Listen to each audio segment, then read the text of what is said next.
is bound to be heard, throwing his heart at the sky. It's a grand night for singing, and what a wonderful lecture we're gonna have. Just wait and see. Here he is. I can't live up to that introduction. All right, we might as well get started.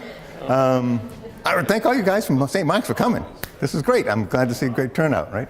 I'm Carl Geyer. I'm a member of the, what we call the, we have a little committee in town called the Green Technology and Recycling Committee. You know, we're volunteers, right? And one of the things we're trying to do is to get Southborough to adopt more green policies, right? And one way to do that is to raise awareness on what's going on in the environment in terms of CO2 production. Now, you guys probably heard about this in school, right? So I'm just going to get into it. I don't know if anybody recognized what the significance of that number, 400? Probably not. You will after tonight, right? And it's obviously it's going up, right? So let's get started, right? Oh, let me introduce some of the other members of the committee before I start. Amy Wood. Hi. And Stan Tannenholz. Stan has been on the recycling committee in town for many years from the many beginning. years. I started actually, yeah.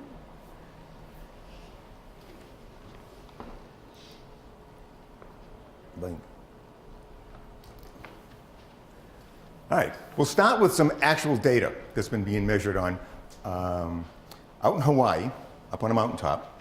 They've been measuring CO2 levels in the atmosphere since the early, let's say the late 50s, 1959. And they've been recording this over time. And I don't know what started them measuring this, right? Because CO2 levels weren't a significant concern at that time. But they have the records, and these are true measurements of what's in the atmosphere.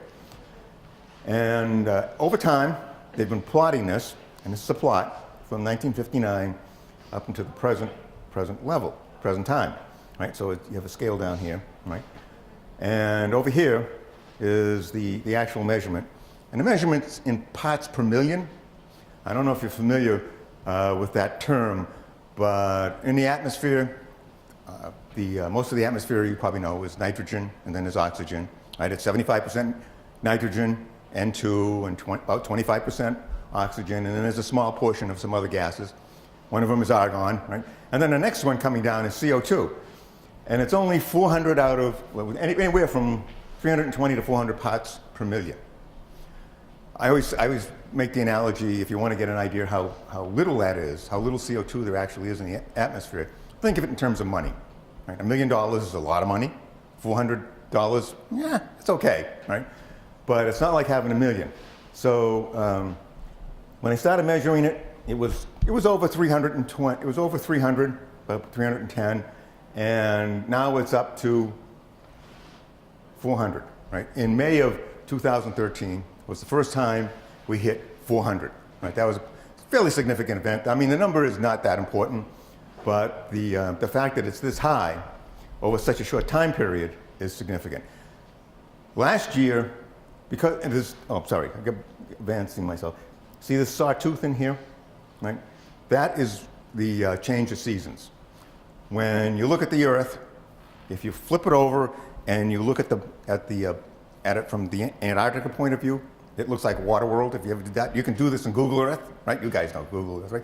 Turn it over, look at it. It's all water, right? There's Australia and there's a couple other places, but there's not a lot of land. You look at it from the standpoint of the Arctic, and there's a lot of land. There's Siberia, there's Canada, there's all of North America, there's Europe. So there's all the plants and everything are up on the northern hemisphere. So every spring, the plants start up and they draw CO2 out of the air, and then they quit doing that in the fall, right? So that's what this zigzag is actually the breathing of the Earth, right? It's breathing in CO2, the plants are breathing in CO2, and then they stop, and then natural decay begins to put more CO2 back into the atmosphere. The black line is just a running average. As I said, we hit 400 parts per million in May of 2013. Last year, that moved up. Because this line keeps going up, that was March of last year. Right?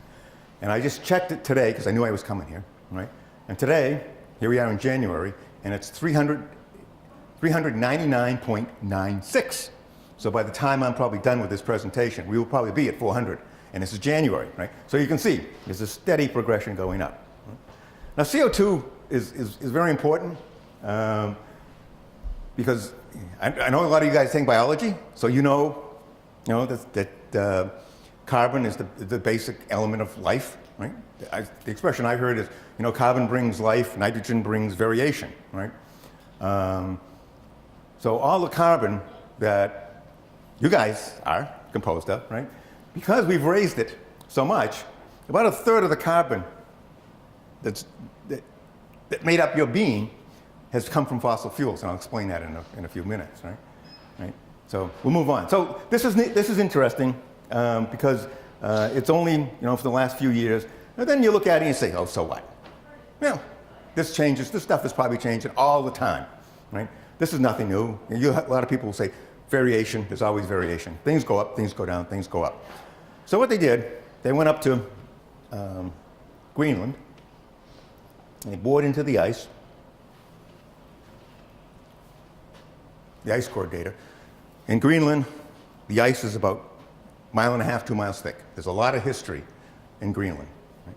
So they bore down into the ice, and they pull up, you've probably seen pictures of this, long shafts of ice. And then you can take that ice, and then you can take it into a laboratory, and you melt it.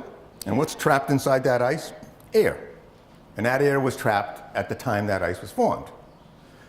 You use carbon dating, carbon-14 dating. I don't know if you've ever heard of that in your biology classes, right? Use the carbon-14 dating, and you can figure out when that ice was formed, right? And so they made a graph of this. So here it is, right? And this one I started about 1,000 years ago, right? And I didn't make this graph. I got this from other sources, obviously, right? So you can see it was around 280 for a long time. That's pretty much the base level that it's been at for quite a while, right? And then came the Industrial Revolution, right? You study history, you've heard of this, right? Right after, the Industrial Revolution really got started in the late 1700s, and then they discovered how to make steam engines, and a lot of, ships and everything were driven by coal. So the CO2 level started to rise. And it has just taken off like a rocket. This is the same plot I just showed you earlier with the time level compressed. Obviously, it makes it spike, right? So here we are. We have spiked it up, and it's actually off this chart now. It's up around 400. So this is one of the reasons people say that the CO2 level in the atmosphere is anthropologic, is the term that they use, that it's caused by human beings, that we're the ones who have caused this. Right? We've made this happen. Right? We've changed the atmosphere by bringing in more CO2. Now, if you go back in history some more,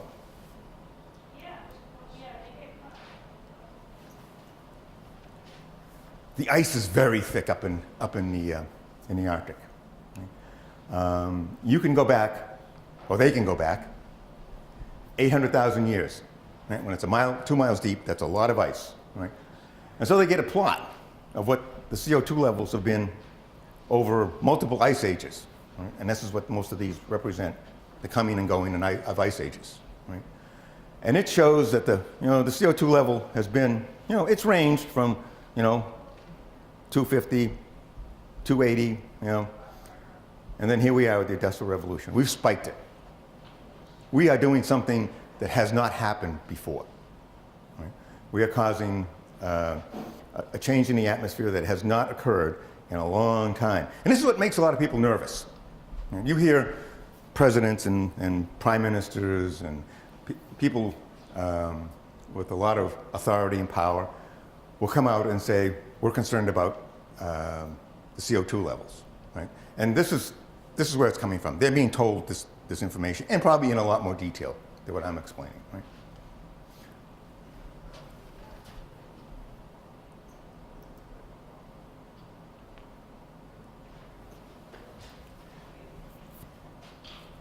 So based on that last slide, right, this is my own invention, right?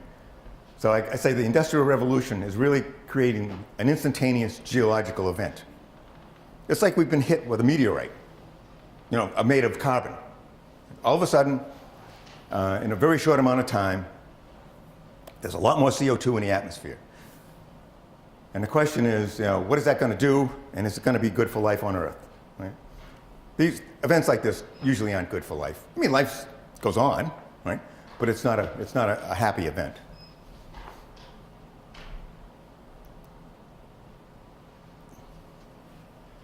Okay, what's causing all this CO2?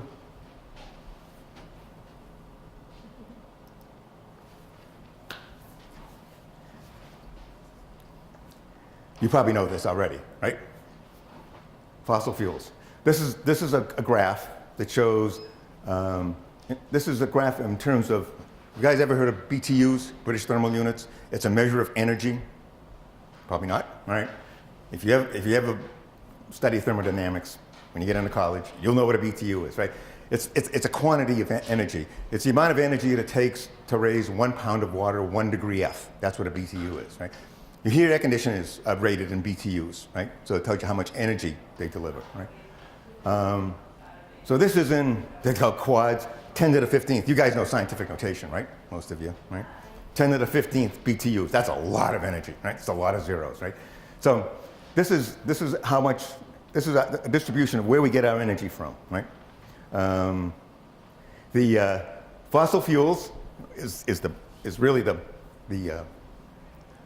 thing that we are absolutely dependent on to run our daily lives, right? And renewables and nuclear energy make up a very small fraction. Even though there's a lot of nuclear power plants and you see a lot of solar cells, and they're really not contributing that much. It's fossil fuels. And it's the burning of all these fossil fuels that's making this spike. You guys got any questions? Just stick your hand up and say, hey, what are you talking about? Is this the U.S. appetite or is it global? I don't remember.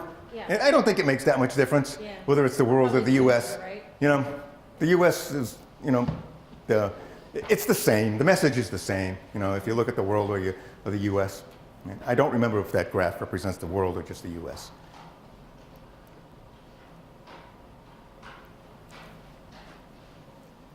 Now, projections for fossil fuel reserves guarantee you we're going to continue to produce CO2 for many, many years. We're not going to run out of this stuff in any time soon.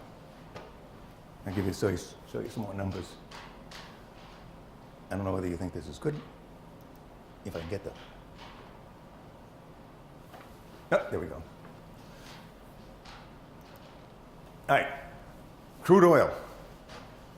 We've got at least another 52 years, maybe more with all the fracking that's going on. They're finding more reserves, right? At least another 52 years. That curve, the very first curve I showed you at the beginning, another 52 years of going up. That's going to put us close to 500, 600 parts per million.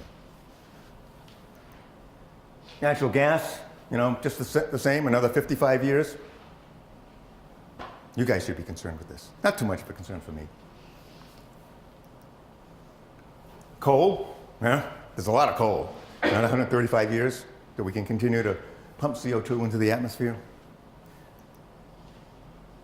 Hard coal, that's just a different anthracite. That's just a different form, but it's, there's another 114 years of that. And then there's this stuff called lignite. You've probably heard the Keystone Pipeline. Alberta sand tars. Have you ever heard that expression? That's up in Alberta. This is what the Keystone Pipeline is all about. Up in Alberta, Canada. You can actually see this on Google Earth if you look for it. There's a huge mine. They're digging, it's sand and tar mixed together. And you can't just put a pipe into the ground. You have to dig it up, heat it up, and then the oil falls out of it, essentially. Right? That's the basic idea. And they call it lignite. And there's a lot of that stuff in the ground. Right? So it looks like we can continue to drive that curve up for a long, long time. Right?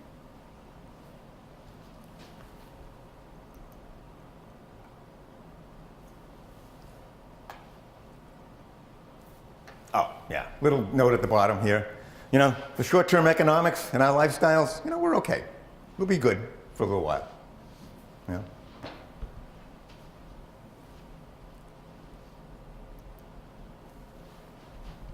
Now, I was hoping to have more people from Southborough here for this demonstration, but I wanted to bring this down to a level of, for people who live in Southborough, how much CO2 are they producing? Right?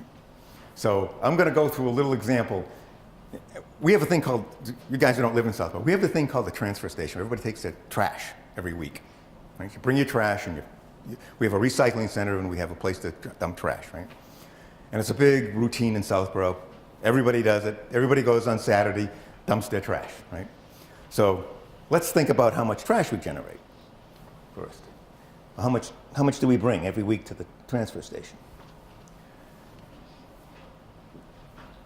And before I go through that, let's also assume, I forgot to do this little introduction, is that somebody comes up with a way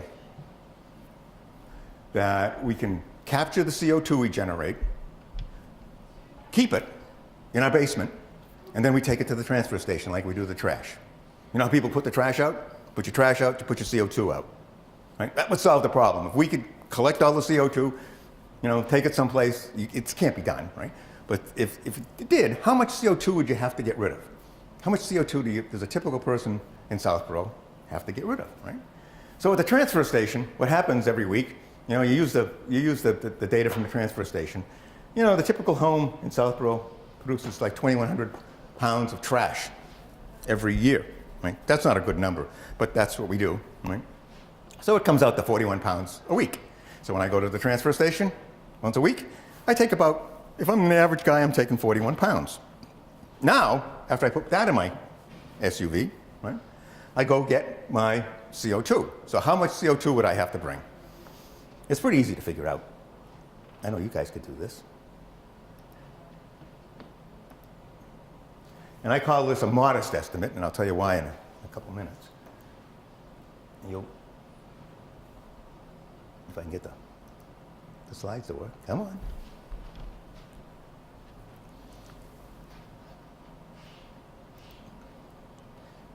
All right. First, let's figure out how much gasoline you use in a week, right? $30 for gasoline, well, it's down now, right? You know, 10 gallons a week is not considered an excessive amount of fuel for a typical suburbanite, right? That comes to 250 miles, you know, 25 miles a gallon, that's 250 miles a week, that's 1,000 miles a month, 12,000 miles a year. Most people drive one car more than that, right? And this is, I'm talking about a whole household, so that is certainly a modest amount, right? 10 gallons. Most everybody does that. I almost guarantee that most people use twice that much, right?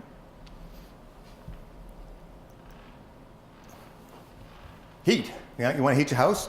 500 gallons of fuel oil, right? That's probably a low number, right? I would say most homes, probably around 1,000 gallons a year, right, in Southborough, right? But that's a low number, and that's another 10 gallons a week of petroleum. So you get a total of 20 gallons a week of petroleum. The thing about this is so automated, you never see this. You drive into the gas station, you stick the nozzle in, right? You pump it in, you never see the gas, right? If you had to go to the grocery store and get this stuff, you would really see it. You'd have to lug out 20, it would be like 20 milk jugs, you know, every week, trying to just bring this stuff home to use it, right? You stick the nozzle in, you put it in your car, and you drive your car, and it comes out the tailpipe. Same thing with heating oil. The guy shows up, puts it in the tank, your boiler or your furnace runs. You never see it. It just all happens automatically. It's so automated. So how much CO2 does that generate, right? On a weekly basis, right? Well, a pound of petroleum, gasoline, or diesel fuel generates about 20 pounds of CO2. It's hard to believe, but it does, right? And if you need an explanation, I'll give you a quick explanation. You guys take chemistry yet? All right. Petroleum is hydrocarbon, right? It's carbon and hydrogen. It's about 75% the weight is in carbon, right? So when you burn, and carbon is atomic number is 12. When you burn it, it combines with two oxygens, so you get an atomic number of 44. So now you've got a molecule that's much heavier than what you started out with. So a gallon of gasoline is about 7 to 8 pounds. So you essentially, you go from a 12 to 1 carbon is 12, 2 oxygens at 16, 44. So it's essentially 3 times. So you multiply it times 3, that's 7 pounds, times 3, you're now up to 20 pounds of CO2. I hope that makes sense. I'm not a professor, I'm not a teacher, so I'm probably not doing a good job here at this. But anyways, that's what you produce. You produce 20 pounds of CO2 for every gallon you stick in your tank, or it gets delivered in the fuel. So on a weekly basis, the math is not that hard. You have to slide it. 400 pounds of CO2 per week, on a low estimate for your typical home in Southborough. Now that's pure CO2. You have to dump that into the atmosphere, and remember, it's only 400 parts per million. You have to dilute it. You can imagine how much space, how volume of atmosphere it takes to absorb 400 pounds of CO2 a week. So that's just to give you an idea of, people think of trash as a large waste stream. The waste stream of CO2 is much greater. It's about 10 times as big, or more, for a typical home in Southborough. So it's something that we all contribute to. I don't know. Okay, so why all the attention to CO2 levels?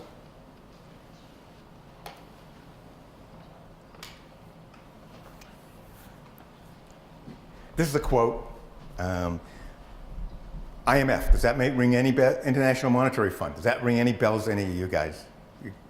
There's a thing called the International Monetary Fund where all the governments in the world pool their money together and they try to control or manage, I guess is a better word, the banking systems in the world. So when like you heard about Greece is in trouble, right? You probably heard about that in the news. The IMF comes in and tries to help and solve their financial problems, right? And there's a woman who's now in charge of it. Her name is Christine Lagarde. She's from France, right? And does this name ring any bells with you guys? Ben Bernanke? No? Nobody, huh? Okay. Who's the head of he's still the head, right? No, who's the head of No, he just got replaced. Yeah. What's her name? Oh, it's a woman now. Oh, yes, right. There's a new woman who's the head of the Federal Reserve. Yeah. Federal Reserve. Guys ever heard of the Federal Reserve? Okay. The Federal Reserve is the U.S. version of the IMF, right? The International Monetary Fund. They try to manage the economy inside the state, the country. The IMF tries to take a worldwide view, right? One thing these people don't do is they don't get up and say silly things, right? Because they say something silly, it affects stock markets, it has a big effect. So they're very, very careful on what they say. And she said this a couple years ago, right? Because you can obviously tell that this is an official statement. She says, the science is sobering. The global temperature in 2012 was among the hottest since records began in 1880. Make no mistake, without concerned action, the very future of our planet is in peril. I think it's a little bit of an overstatement, but it drives the point home, right? I don't know if you heard on the news recently, 2014 topped this. You could change this to 2014. 2014 was the warmest year on record. So we're continuing to go up. I'll show you that graph, right? So now we have a new record year, and the implication here continues on. It's going to get warmer and warmer, and things are changing.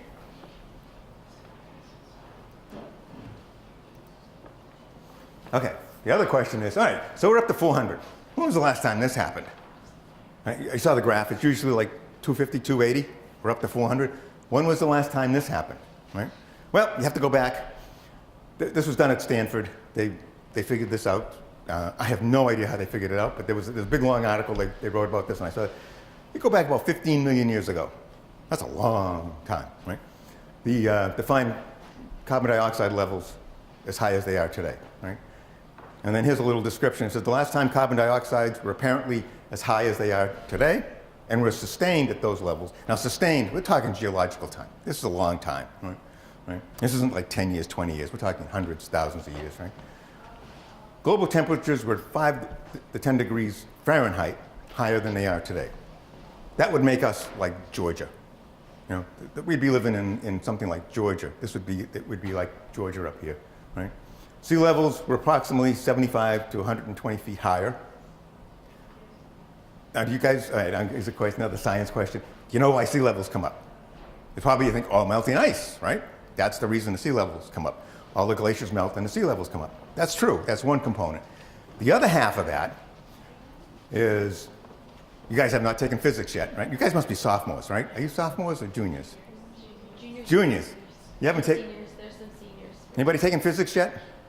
Yeah, okay. So you know things expand when they get warmer, right? Coefficient of expansion. Things get bigger when they warm. Most everything. Some things shrink, but most everything gets bigger.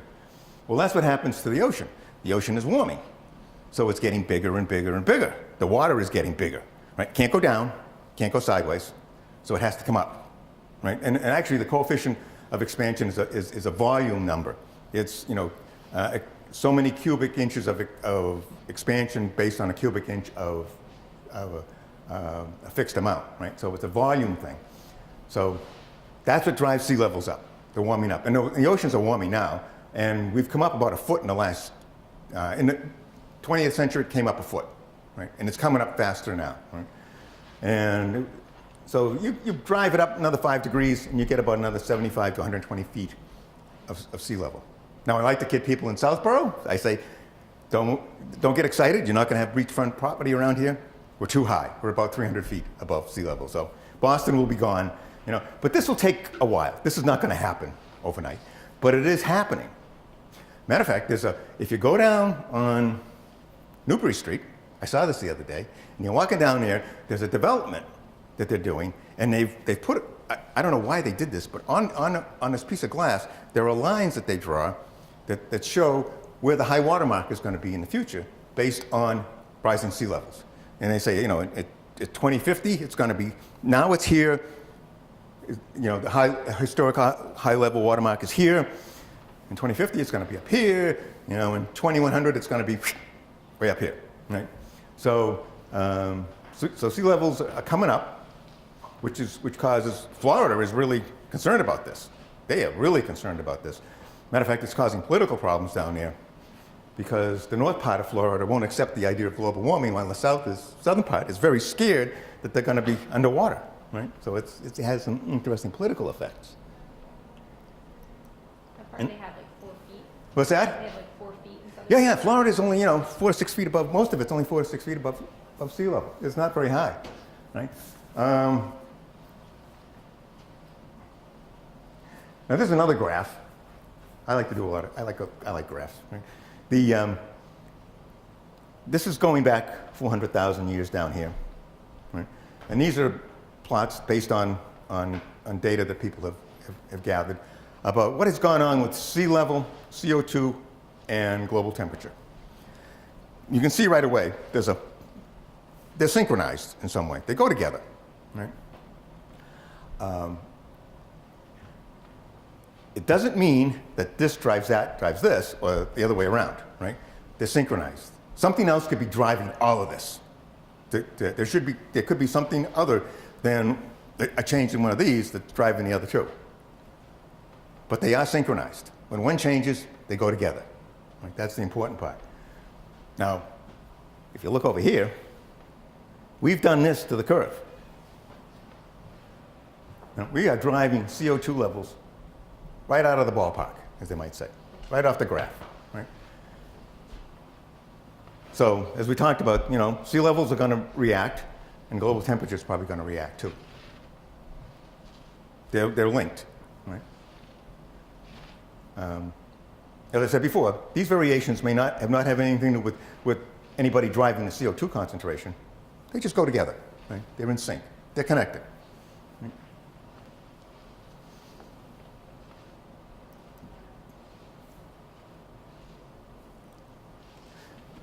Here's a little, I call this little part of the presentation, global warming mechanics, just a basic explanation of how greenhouse gases control temperature. Let's see if this is. Do you guys have any questions? Am I making any sense to you? Yeah, I you know, I don't do this, I'm not an instructor, right? I just Yeah. You can ask them questions. Okay? You can feel free to ask them. Yeah, yeah, okay. All right.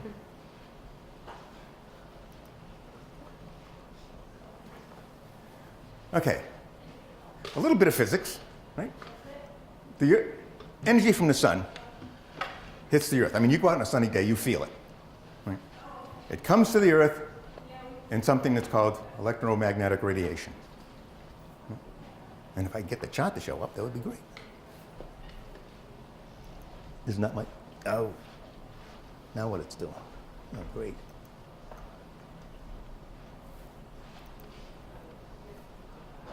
Okay, temperamental.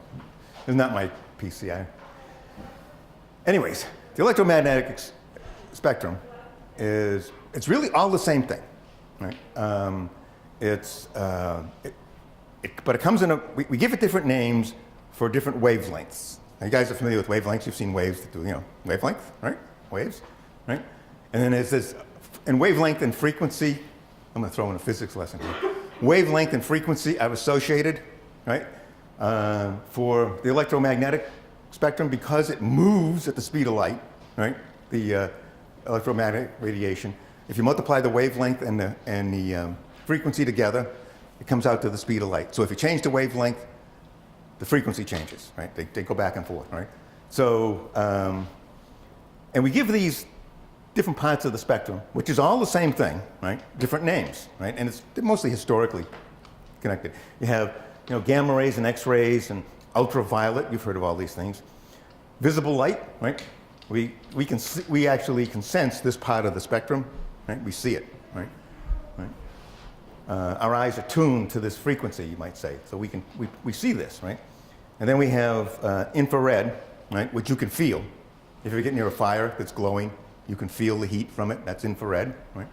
That's radiation coming at you, not nuclear radiation. That's electromagnetic radiation, right? And then there's microwaves, the microwave, right? Just another variation of this. Microwave is just a variation of a visible light. And then there's radio and TV waves, right? But all this stuff the sun generates, it's such a violent place. It just generates all the stuff and it sends it our way, right? And then it hits us as we're during the daytime, right? So here's a little, here's the sun, here's the earth, right? Electromagnetic radiation comes towards us, right? And now here's a point that you probably don't realize, right? If all we were to do was to collect this energy, collect it, and if it couldn't get away, temperature would just go up and up and up and up and up and up and up, because it couldn't go. It would be like having a house with the furnace stuck on, right? The temperature would be just going up, up, up, up, up, up. If it couldn't dissipate, right? So if that was the case, then we would just cook, right? But that's not what happens, right?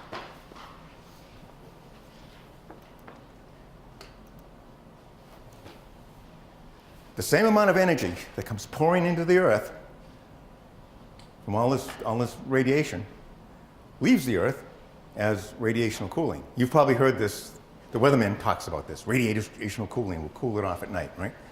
So every night, we only send out infrared. Remember that spectrum? We only send out a portion of that spectrum out into outer space. Right? So every day, it comes pouring in and then it goes pouring out, right? And then the earth and infrared is driven by temperature. The higher the temperature, the more you radiate out. Right? So if you can think of the earth when it got initially booted, like you boot your computer, right? You booted it up, right?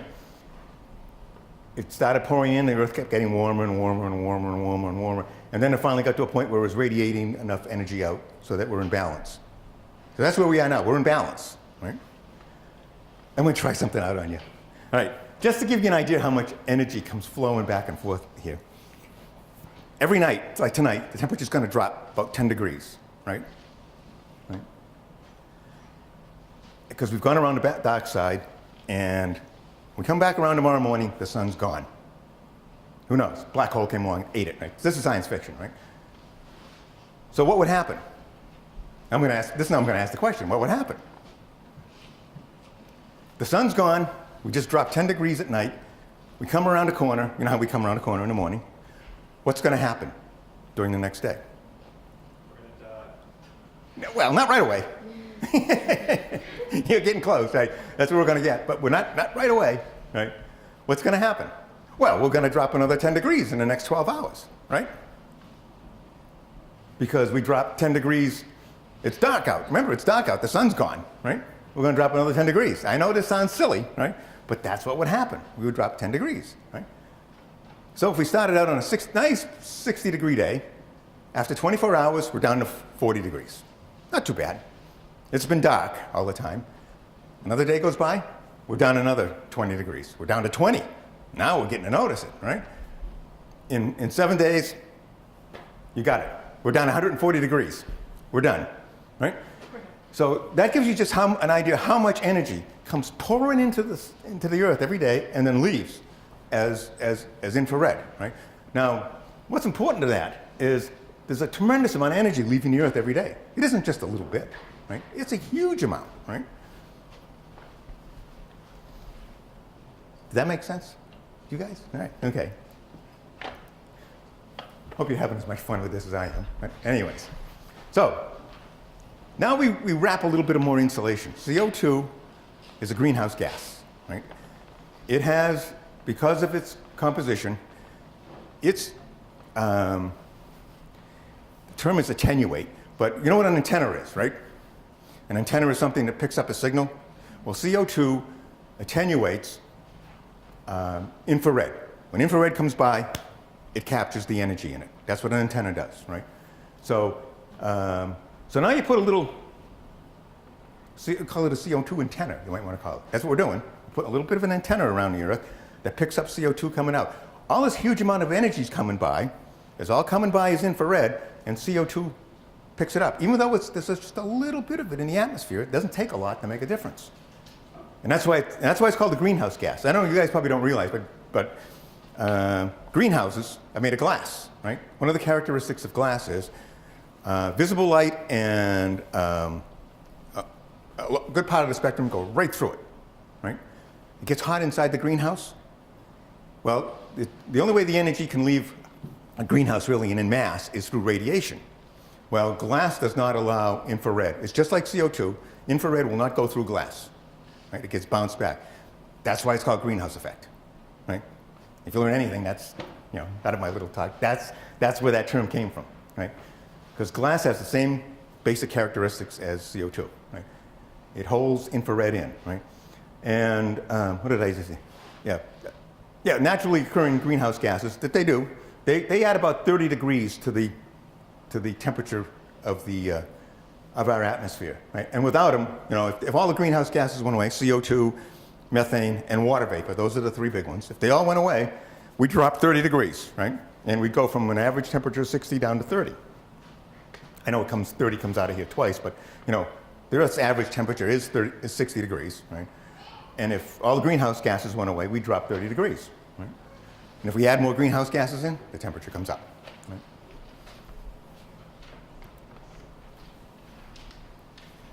Did that work, or did that make was that silly?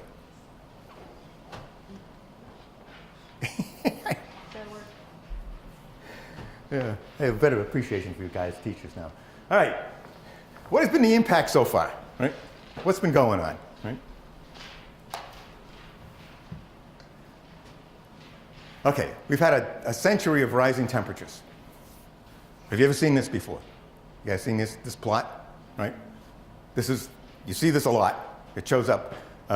This is probably one of the one, if anything shows up on the news, it's this one, right? All this other stuff about CO2 levels, you never see that stuff. You'll never see that in the news, right? Right? So you can see, and it isn't like a straight line. It varies, it wiggles, and it's going to wiggle in the future, right? We may even go down a little bit, And so from the records that we have, and these are actual recorded, this is actual recorded data. This is measurement data. This is not interpolated. It's actual measurement data. You can see the temperature's generally on the rise. And it's come up about 1 degree, right? Now, one of the things I'll tell you that you've heard of climate change deniers, right? One of the things and I don't mean to pick on them, folks, and I'll tell you why I don't mean to pick on them, right? One of the things that they point out is this right here, the last 15 years, right? Even though 2014 is up here somewhere, right? They look at that and they say, it's stopped, it's over, it's done, we're not getting any warmer, right? Last 15 years we haven't seen any warming, right? Well, yeah, but let's wait a while to see what happens, you know, right? We're adding more insulation in, more CO2 all the time, you know, at tremendous amounts, you know, you'd expect this is going to change. Right? Oh, what I said I wasn't going to pick on deniers. One of the things I give people who don't want to accept this idea credit for something, right? Because they probably understand more than most people the implications of what would have to be done to reverse this, right? A lot of them are just, no, we don't want to give up fossil fuels, right? There's a lot of that to it. They know the difference it would make if we had to say, whoa, let's stop using fossil fuels, right? So I give them credit for recognizing the importance of it. This is another graph on temperatures. It just drives the point home some more. La Nina and, let's see, El Nino and La Nina. If you've heard of those in the news, right? Put your hand up. Come on, you guys can. Have you ever heard of them, right? Okay. All right. These are events that happen out in the Pacific, right, on a regular basis. Pacific's a great, big, huge thing. Every once in a while, and this is a very natural cycle, it warms up, right? It's just ocean currents going on, and it'll warm up, and when it does that, it causes a lot of problems. It kills off a lot of fish. It's a big problem, right? And then some years it cools down, and some years it doesn't do anything, right? So they occur back and forth, right? And this is a plot. It's kind of hard to see, but this is the variation in the Pacific Ocean temperature for El Nino. They're given Spanish names, right? My Spanish is terrible. El Nino is the warming one. La Nina is the cooling event. I think that means the baby. Any Spanish people here? Who's Spanish? Nobody taking Spanish? Is that right? The baby? Is that right? Yeah, I think that means, and I don't know what that one means. Yeah? I have no idea, right? But you can see the warm ones down here used to actually drive the Earth's temperature up a little bit. They're such big events, they drive the whole Earth's temperature up some bit. It changes the weather in California, changes the weather here, it changes the weather everywhere in the world. And then when it would cool, it would drop. Right? The Earth's temperature would drop. This is the recent one. So you can see that even on the cold cycle now, we're much warmer than it was on the warm cycle. Right? So it just shows a general shift that's taking place. Right? It's well known the ocean temperatures are going up. Right? And here's another, I think this next one is, guys, even some more. The Arctic. You probably heard about the melting up in the Arctic, right? This is a graph of what's going on, right? It's complex, but it's to look at, but it's really not that hard to follow. What they've done is they've plotted the volume of ice, not the area, right? But the volume is more important to look at because volume is a better measurement. The volume of the ice for different months, like one of these colors, right, up here, that's probably January, right? Right? When it's the coldest. So you have the most ice, right? This down here is probably like September. I think September is when the ice is the smallest up in the Arctic. So every one of these colors is this, from year to year, different years, they're just plotting how much ice there is up in the Arctic. And you can see the trend. Right? And this goes from, I can't even read it, 1975. I think this is satellite data, right? It's showing that there's a general trend coming down, right? And it actually, a lot of people think that these are trick graphs, but this is actually, you can make these look bad by changing the scale, right? Somebody accused me of that a little while ago, but this is not at all, right? Is that this goes to zero, right? And it goes all the way up, right? So it's coming down, right? It's hard to see where this is going to, mins and maximas. Have you guys, mins and maximas, so curves, right? That this is going to bottom out at some min and then come back up again. Could be, but the ocean in the northern part of in the Arctic and the Antarctic are warming up faster than any place else in the world. Right? Those are being affected more by the higher CO2 levels than anywhere else in the world. Siberia is warmed up a lot, right? So as the water gets warmer in the Arctic, it's hard to believe that this is going to change, right? So it's just another indication of what's going on. Right? Looking forward, what can we expect? All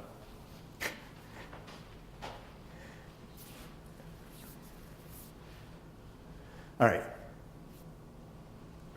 The first graph I showed you, right? You saw that line going up, right?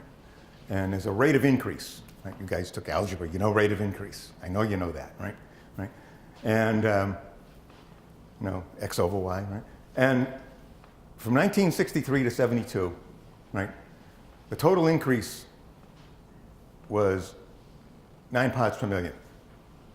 Right? It went from 300 to 309, right? That's only a change of 0.9 parts per million per year. I'm talking about CO2, obviously, right? So the concentration went up at that rate. Coming down for the next 10 years, that was the total increase. 1.37 has increased. So the rate, this is that curve, the slope increasing, right? 1.5 parts per million between 83 and 92, right? Now we're getting to be close to where you guys were born, right? Here we are. You're really the cause of all this trouble. Guys, you're deadpan. Anyways, that was 16.8 and 1.67 parts per million per year. It's going up. And in the last 10 years, this is 2003 to 2012, it went up 2 parts per million. So you can see, we've doubled the rate already. That slope has doubled in rate of increase. As a matter of fact, right now we're at 2.5, right? In just the last couple of years, because this average includes, some data from 2003. So recently, if you go look, and you can get this on the internet anytime, you go look, the increase is about 2.5 parts per million per year, right? So it's climbing, and it's climbing fast. Faster, I guess is the, all right. So, is it going to get warmer? Probably, more likely. The question is how much, and is what we'd like to all know. This is a graph that I got someplace that shows all the variations, and they talk about the models all the time. Right? The models vary all over the place. I don't know how they do it, but I give them credit for being able to do this. I mean, I don't think it's pure science fiction. I think it's real, right? Their models are, it's like trying to predict the weather, right? Their models are good, and they're good indicators of what could happen. So, the variation, we're talking 4 or 5 degrees. Now, there are people around that say that if we get 3 or 4 degrees change, and that's in Celsius, right? Multiply almost by 2 to get Fahrenheit, right? 1.8 exactly, right? Multiply times 1.8, right? You get that much change, there will be a significant, species are going to have to all shift. Most of the species aren't going to stay are going to be able to survive where they are, right? All the animals and the trees and all, they're all going to have to go north, right? And it'll happen, but do we want to be around when that happens? Probably not, right? So that's what we're looking at, right? It's the possible change.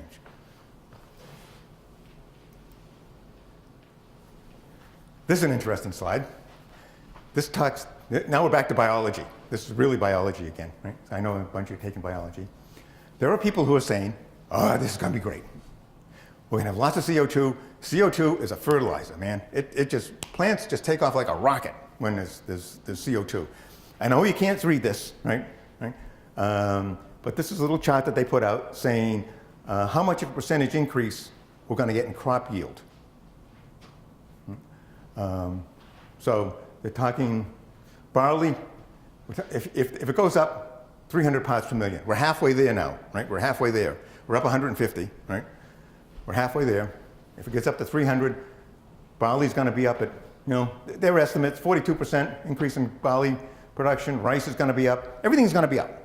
We're going to get a lot more food. This is going to be wonderful, right? Could be, but I think it's kind of a rosy prediction because the weeds are going to grow faster. Everything else is going to grow faster. The insects are going to have a great time, right? So I think it's a rosy view. And I really like these pictures. These are done by people who are, this is, if you want to go plantsneedmoreco2.org, you can check this out, right?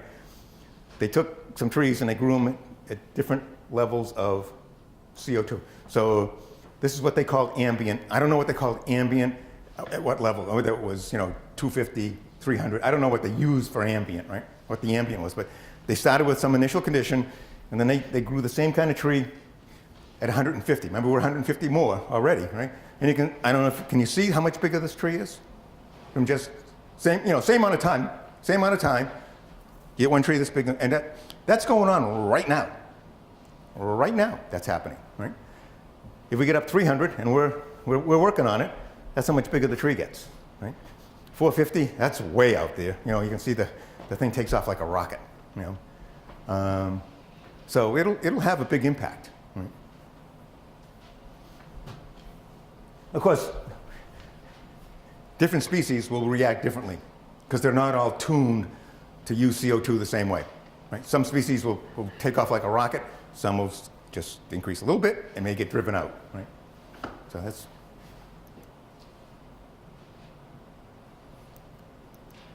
Next slide. All right, guys, I'm almost done. Oh, this is my pitch to people in Southborough, right? And I'm trying to get them, think globally. That's what that whole thing was about, was the big earth, think big, right? And things we want them to do. So I won't spend a lot of time on this because you guys won't relate to this stuff. But there's a program that the state runs called the Green Communities Grant Program, where if the town gets certified as a green community, they can get grants to do things like insulate buildings like this, but you have to do certain things, right, to become certified. And we're going before the Board of Selectmen, hopefully in the next month or so, to try to get them interested in doing this. We have to make some changes in the town government, essentially, to do that. And we also try to get people to do mass save energy audits. If any of you guys live in Massachusetts and your parents have a home here, this is a good idea. Tell them to call out Mass Save. They'll come out, and they do it for free. They'll do an energy audit on your house, and they'll identify any places where you're wasting heat or electricity or that type of thing. So it's a money saver, right? I mentioned, I'm not going to get into this, our little transfer station, we're trying to get them to boost up our recycling effort.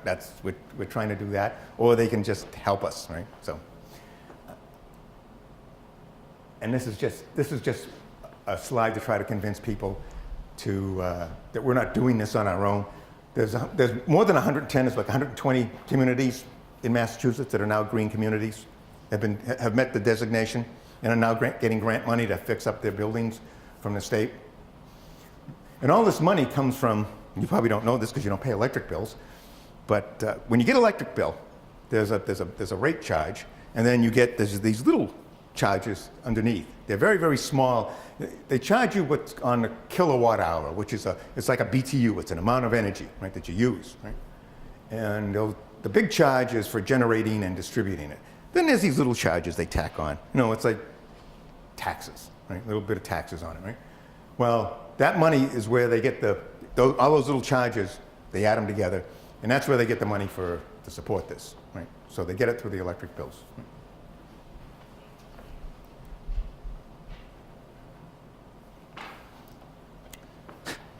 This thing's got a mind of its own.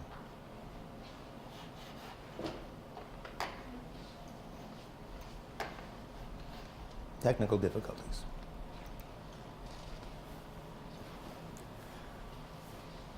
I won't go through all these, but these are the requirements. This is what you have to do. You have to do some zoning law changes. The town has to sign up for a plan to reduce energy consumption by 20% over 5 years. Right? Purchase fuel-efficient vehicles. It only applies to a couple of vehicles in town because it doesn't apply to emergency vehicles and heavy-duty equipment. And then we also have to adopt some new zoning building codes that are, they call it stretch codes, so that we require better heating systems, better insulation, that kind of stuff in homes. I won't go into all that because you guys, I know that will absolutely snore you. And then this one. If I had a bunch of people from Southborough, this will get them going. This is, at our transfer station, what we do, this will give you an idea of what goes on. When you go to the transfer station, right, you take your bags of trash, right, and we have this thing we call the hopper. It's a big compactor, right? You throw your trash in, right, and then you go over to the recycling center, and we have a place for bottles, we have a place for cardboard, and people, there's a lot of stuff that gets recycled, right? But we aren't doing that well. You compare us to other towns and cities in Massachusetts, we aren't doing that well, right? We could do a lot better. And one of the ways that most of the places actually incentivize people to recycle and not to generate so much trash is it's called pay as you throw, right? And what you have to do, everybody uses plastic bags, right, to throw their trash away. So you have to buy the bags from the town, right? They're usually they're like a bright orange or a bright blue. They're very bright colors, right? And they, instead of like 10 cents a bag at the grocery store, they're like $2, $3 a bag because the cost of the bag pays for getting rid of the trash. So what happens is if you generate a lot of trash, it costs you more to use the transfer station.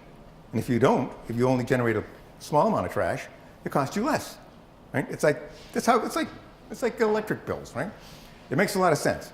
But I'm telling you guys, people just absolutely hate this idea. They'll kill me when I bring this up, right? But we've been advocating it for a while. You know, we're working on the selectmen. Maybe we'll get them convinced, right? But boy, this is like you might as well try to take the right to vote away from people. You know? So it's interesting. It's an interesting cultural battle, right? And this is the end. This is something of a joke, right? Pretty appropriate, right? All the snow we've had appropriate. You know, if it only turns out that, you know, all these global warming advocates turn out to be completely wrong, you know, and it turns out to be cold, right? That would be nice, but it's unlikely. So, thank you very much. All right.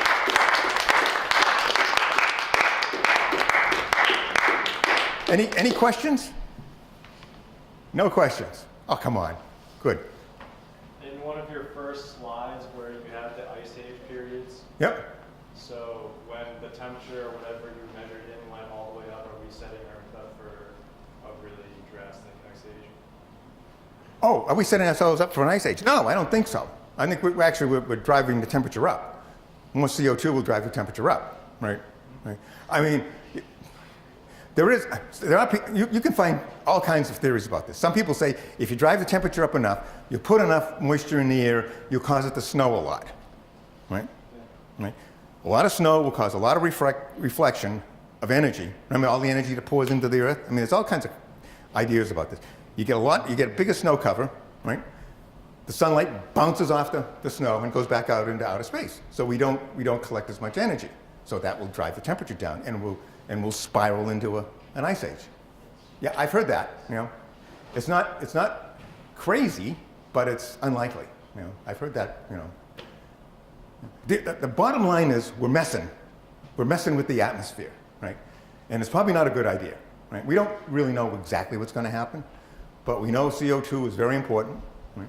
And we're going to cause a lot of changes, you know, if we keep on going the way we're going, and it may not turn out well for us.